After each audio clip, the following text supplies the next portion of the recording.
पणशीकर हे अभिनेते म्हणून मोठे होते, त्याहून मोठे ते निर्माते होते. म्हणजे त्यांना एका मुलाखतीमध्ये प्रश्न विचारला की तुम्हाला तुमच्यातील अभिनेता आणि निर्माता याच्यापेक्षा कुठला जास्त आवडतो, तर ते म्हणाले अभिनेता.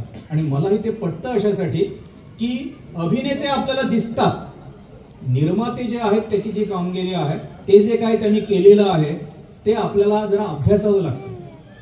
संपूर्ण मराठी अलीकडे आपण नाटकं बघतो, परंतु ज्या काळामध्ये तोमी नव्हेच सारखी नाटकं वगैरे येत होती, ती सगळी नाटकं आणि आत्ता येणारी नाटकं याच्यातला फरक आपल्याला दिसेल की पणशीकरांनीच एका मुलाखतीमध्ये सांगितलेलं आहे की नाटकं ही केवळ रंजनासाठी नसतात, रंजनातून ते जगण्याचं सृजन करत असतात, रंजनातून समाज घडवण्याचं काम नाटक करत असतं. आणि तुम्ही मुद्दाम काढून बघा, तोमी नव्हेच पासून असुरूंची सुले पासून ते इथे ओशाळला मृत्यूपासून सगळ्या नाटकामध्ये ही नाटकं काहीतरी विचार देणारी होती. एका बाजूला रंजन करणारी होती आणि दुसऱ्या बाजूला विचार देणारी होती.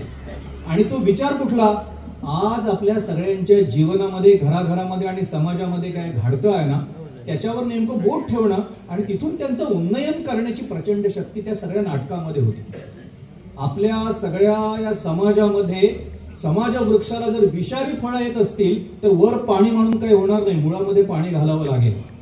आणि शिक्षण संस्था ज्या आहेत ते मुळं आहेत, आणि शिक्षण बिघडलेलं आहे हा त्यांनी असुरूंची फुले मधून दिलेला जो विचार आहे, शिक्षणामध्ये आलेला भ्रष्टाचार, आणि एक चांगला विद्यार्थी समाज पुन्हा घडवू शकतो अशा प्रकारचा आशावाद आपल्या जवळसमोर ठेवणारं असुरूंची फुले सारखं नाटक आहे, जे समाजाला काहीतरी शिकवतं.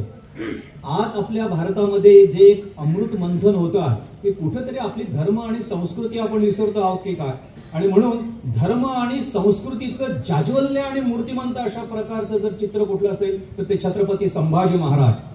इथे ओशाळ्याला मृत्यूमधून संभाजीचा पूर्वीचा इतिहास जो चित्र होतं ते बदलून हा धर्मवीर कसा होता, हा क्रांतीवीर कसा होता, धर्मासाठी सगळं आयुष्य आपलं सगळं अर्पण करणारा, हे कुठेतरी त्यांच्या प्रत्येक नाटकानं आपल्याला दिलेलं आहे. आपले संपूर्ण जीवन नाट्य क्षेत्रासाठी खर्च करणाऱ्या नटसम्राटाला आपल्या जन्मदिनाचे औचित्य साधून होणाऱ्या या स्मृती महोत्सवानिमित्त विनम्र अभिवादन. हा कलामंच म्हणजे पणशीकरांचं कायमस्वरूपी स्मारकच ठरेल. या मंचाच्या निमित्ताने पेडण्यातील गोमांतकातील कलावंताला आपलं हक्काचं व्यासपीठ मिळेल ही आनंदाची गोष्ट आहे. या निमित्ताने एक नाट्यविषयक चळवळ पेडण्यात उभी राहावी, आजूबाजूच्या प्रदेशांमध्ये संस्थेचा विस्तार व्हावा आणि वर्षभर नाट्यविषयक विविध कार्यशाळा शिबिरांचं आयोजन व्हावं. अनेक संबंधित व्यवसायांचे मार्गदर्शनही स्थानिक कलावंताला लाभावं.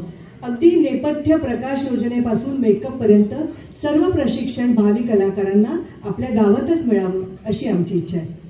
या गेल्या वर्षी या महोत्सवामध्ये इथे ओशाळला मृत्यू, हँडसअप, रणांगण आणि आम्ही नाट्यसंपदेच्या कलाकारांनी केलेले कार्यक्रम, असे सर्व कार्यक्रम सुंदर पद्धतीने झाले होते.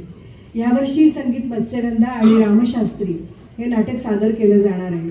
मत्स्यगंधाबद्दल विशेष म्हणजे सर्व स्त्री कलाकार ह्याच्यात आहेत असं सांगळे सरांनी मला सांगितलं विशेष म्हणून. तर सगळ्या आम्ही बघतोच आहोत इथे आल्यापासून, आणि गेली 3 वर्ष स्थानिक कलावंतांचा उत्साह अगदी अमाप आहे. नाट्यकलेबद्दल अफाट प्रेम असणारी ही भूमी आहे. अजून एक गोष्ट सांगायची म्हणजे बाबांच्या नावाने महाराष्ट्र शासन जीवन गौरव पुरस्कार देतं दरवर्षी. 2007 साली त्यांना स्वतःला दिला होता आणि त्यानंतर त्यांच्या नावाने हा पुरस्कार दिला जातो दरवर्षी.